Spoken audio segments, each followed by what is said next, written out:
Ce programme vous est proposé par Touch of God Ministries.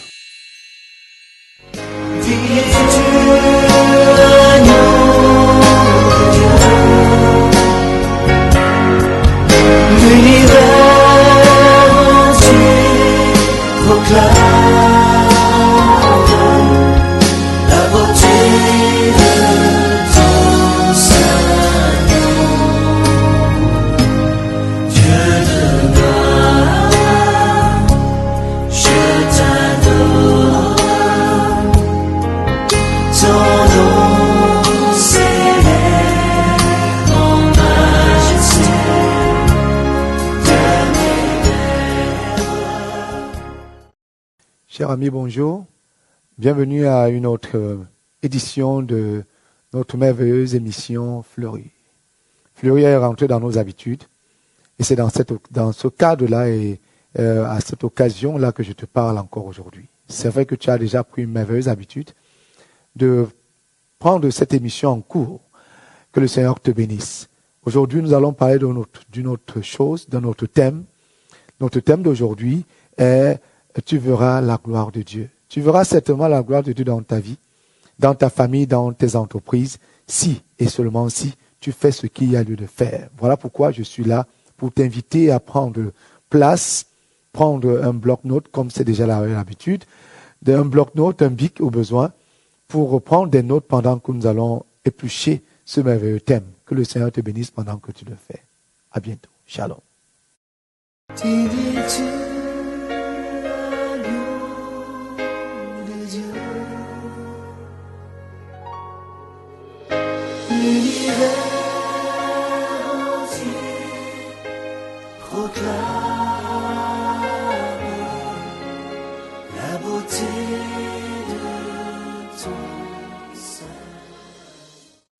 La Bible déclare ceci dans le livre de Jean chapitre 11, verset 40. Jésus lui dit, ne t'ai-je pas dit que si tu crois, tu verras la gloire de Dieu. Tu verras la gloire de Dieu dans ta vie, à condition que tu crois. C'est une condition importante. Elle n'est pas fortuite. Souviens-toi que dans la Bible, les bénédictions sont conditionnées. Il y a toujours quelque chose qui t'est demandé au préalable pour pouvoir jouir de la plénitude de Dieu dans ta vie. Ne t'ai-je pas dit que si tu crois, tu verras la gloire de Dieu? Jésus-Christ parlait à Marthe. Marthe était la sœur de Lazare. Lazare était un ami de Jésus. Jésus avait des amis. Marthe était l'une des amies. Lazare était l'un des amis, mais aussi Marie, la sœur de Marthe. Tous vivaient à Béthanie, notamment Marie, Marthe et Lazare. Et Jésus-Christ, n'étant pas là, il était dans une ville voisine où il rendait ministère. Lazare est tombé malade. Et une maladie terrible l'a terrassé. Lui, ça peut arriver à quelqu'un qui aime Jésus. Cette maladie a terrassé Lazare. Et Marthe, Marie ont envoyé dire à Jésus que l'ami Lazare était malade et qu'il était en train de mourir. Jésus n'est pas venu sur le coup. Ils ont insisté. Elles ont insisté, j'allais plutôt dire, en disant, allez lui dire, Lazare est en train de mourir. Et effectivement, elles sont allées et les envoyés, les émissaires sont partis et on dit à Jésus, Lazare est en train de mourir. Et Jésus a dit quelque chose de précieux, quelque chose d'intéressant qui t'intéresse et qui te concerne également. Il a dit, cette maladie n'est pas à la mort. Cette maladie n'est pas à la mort. La maladie dont souffrait Lazare ne devait pas le tuer. Ce qui te mine, ce dont tu souffres, ne te mènera pas à la mort.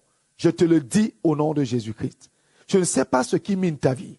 Je ne sais pas ce qui est la maladie ou l'infirmité dans ta vie. Je ne sais pas ce qui te fait souffrir. Je suis venu te dire que cette maladie ne mène pas à la mort. Je suis venu te le dire. Si tu crois donc, tu verras la gloire de Dieu. Tu dois croire en Dieu. Tu dois croire que Dieu est capable. Tu dois croire que Dieu est capable. Croire est nécessaire dans ta vie. Croire est absolument important. Dans Colossiens chapitre 1, le verset 27, la Bible dit, Christ en vous, c'est l'espérance de la gloire. Christ dans ta vie va apporter la gloire, va apporter la transformation, va apporter une autre histoire, va changer ton histoire. Christ en toi, c'est l'espérance de la gloire. Veux-tu ce Christ? Veux-tu le connaître? En as-tu déjà entendu parler? Peut-être en des termes terribles, en des termes qui ne sont pas encourageants. Mais je te dis, je t'encourage, je te dis une chose vraie. Si tu crois, tu verras la gloire de Dieu. Ce n'est pas croire en une église. Ce n'est pas de ça que je te parle. Ce n'est pas croire en une religion. Ce n'est pas de cela que je te parle. Ce n'est pas croire en un homme. Non, ce n'est pas croire en une méthode. Mais c'est croire en Jésus-Christ. C'est croire en Dieu. Si tu crois en lui, ton histoire va changer. Si tu crois, tu verras sa gloire. Parce que le nom de l'Éternel est censé agir dans ta vie. Son but n'est pas juste que tu croies et que tu restes là à te morfondre, à te tourner les pouces. Mais une fois que tu crois, des choses vont se mettre en branle dans ta vie. C'est comme un tremplin, une chose importante, comme un déclic. Par le salut, il y a un déclic dans ta vie. Les choses vont commencer à se produire qui vont te donner de te réjouir. Tu veux la gloire de Dieu. La gloire de Dieu, c'est dans ce que je peux appeler, c'est sa manifestation. C'est sa main qui est à l'œuvre. C'est sa gloire. C'est son activité, son action dans ta vie. C'est la réponse à tes questions. C'est l'exaucement à tes prières. C'est la transformation dans ta vie. C'est l'accomplissement des choses que par ta force, tu ne peux pas accomplir. Si tu crois, tu verras la gloire de Dieu. Si tu crois, tu verras Dieu. Si tu crois, ton histoire va changer. Si tu crois, Jésus-Christ viendra à toi.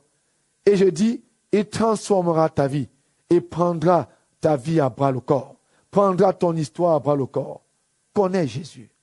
Rencontre Jésus. Si tu crois, tu verras la gloire. Tu dois croire.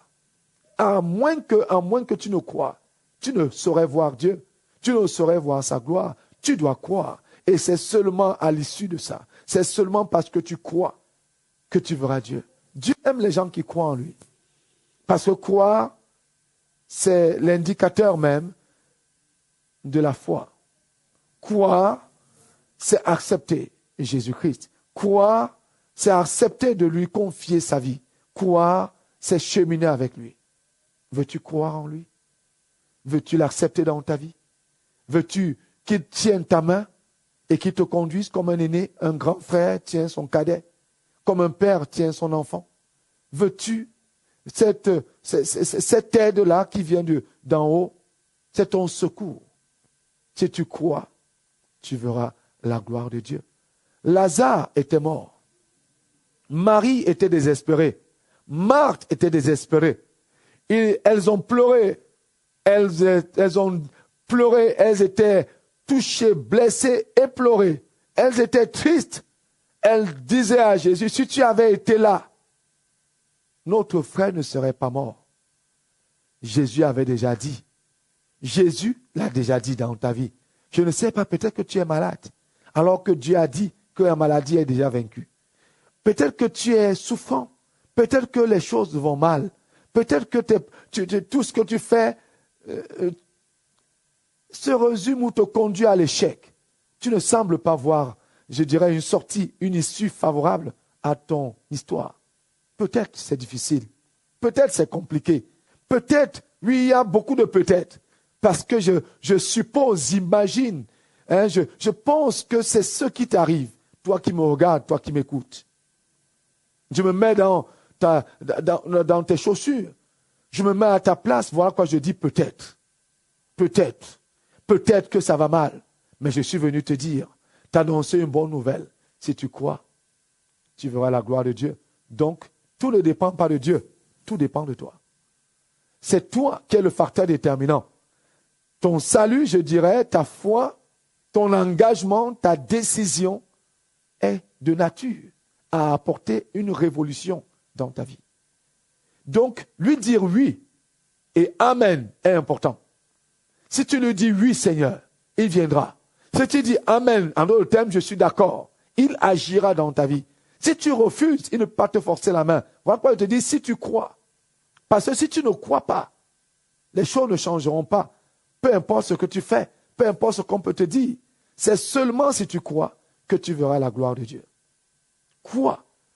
Marthe a cru. Jésus-Christ a dit à Marthe, qui doutait et qui disait Lazare est déjà mort. Lazare sent déjà mauvais quand Jésus-Christ a demandé de rouler la pierre. Elle a insisté, Lazare sent déjà mauvais. Jésus-Christ a insisté en disant, j'ai dit que si tu crois, tu verras la gloire de Dieu. Il n'est pas question de discuter avec Dieu. Il sait de quoi il parle. Il n'est pas question de rentrer dans un échange difficile avec lui.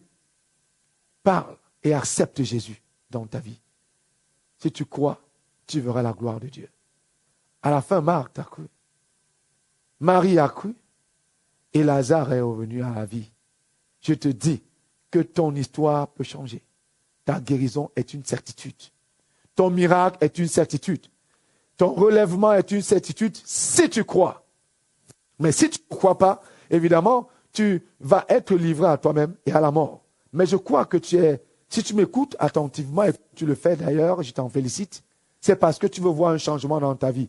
Accepte Jésus. Prends-le comme ton Seigneur et Sauveur. Prends-le et suis-le. Fais de lui ton Seigneur. Fais de lui ton Dieu. Mais évidemment, tu ne saurais le faire tout seul. Voilà pourquoi je t'encourage à faire la prière que je vais te donner à la suite de ce message. Fais-la et accepte Jésus dans ta vie. Viens et communions ensemble à Touch of God Ministries. Et je suis certain, parce que je pourrais et je peux être ton pasteur pour t'enseigner la parole de Dieu, que ta vie ne sera plus jamais la même. Sois donc béni et demeure attaché à Jésus. Sois béni et fais cette prière après moi et que ta vie soit désormais transformée et changée au nom de Jésus. Que l'Éternel tourne sa face vers toi et te donne sa gloire, qui te donne de voir sa beauté et sa grandeur dans ta vie. Au nom de Jésus-Christ. À bientôt. Shalom.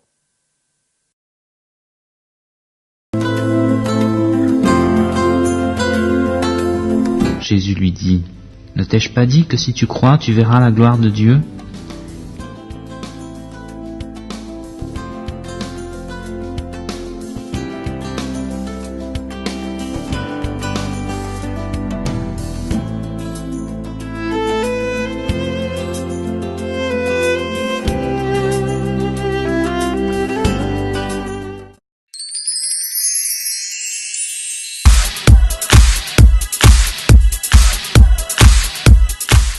Welcome again, dear viewers, to our Touch Nuggets segment. Today, our nugget is drawn from Luke chapter 4, verse 27. And many lepers were in Israel in the time of Elisha the prophet. None of them was cleansed, except Naaman the Syrian. Naaman was an exception. He was an exceptional case. But what made him exceptional was the fact that he followed the instruction of the prophet.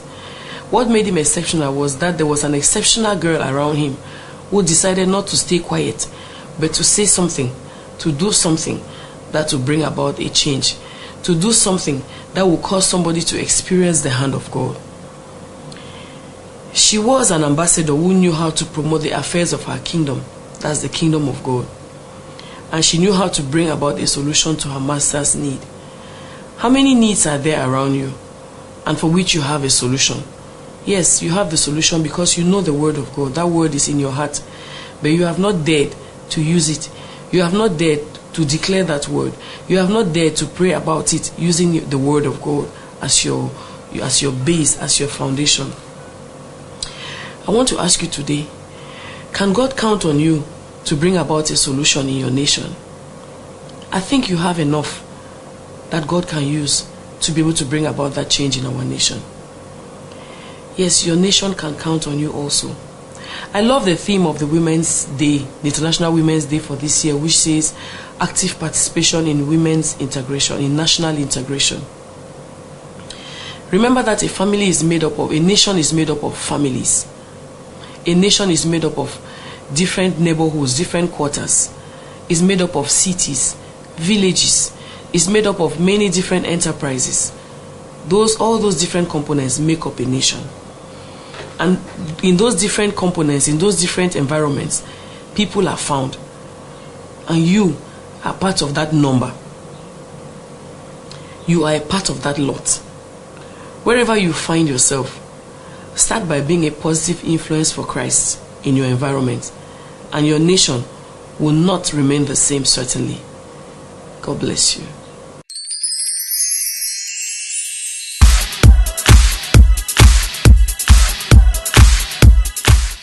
J'espère que tu as été béni, tu as été édifié, tu as été défié surtout à vivre comme le Seigneur veut. N'oublie pas que le thème de notre message était « Tu verras la gloire de Dieu ». Tu verras la gloire de Dieu, tu as dû écouter, mais tu ne sais pas trop comment. Et tu ne comprends pas comment tu dois t'y prendre. Souviens-toi que ça ne vient pas seul. Tu as besoin de faire un pas vers le Seigneur. Voilà pourquoi je t'invite, si tu ne l'as pas encore fait, à donner ta vie à Jésus. Parce que souviens-toi que c'est seulement si tu donnes ta vie à Jésus que tu verras aussi la gloire de Dieu dans ta vie. Fais donc cette prière après moi, si tu ne l'as jamais faite. Et je suis sûr que tu deviendras un enfant de Dieu et que tu verras la gloire de Dieu dans sa vie. Seigneur Jésus, j'ai écouté ta parole et je me rends compte que je suis un pécheur. J'ai péché contre toi en parole, en pensée et même en acte. Je te prie aujourd'hui de me pardonner. Et je te fais une invitation personnelle. Viens dans mon cœur. Deviens mon seul Seigneur et mon seul Sauveur. Si tu as fait cette prière, tu es devenu un enfant de Dieu. Je t'invite à ne pas rester à la maison.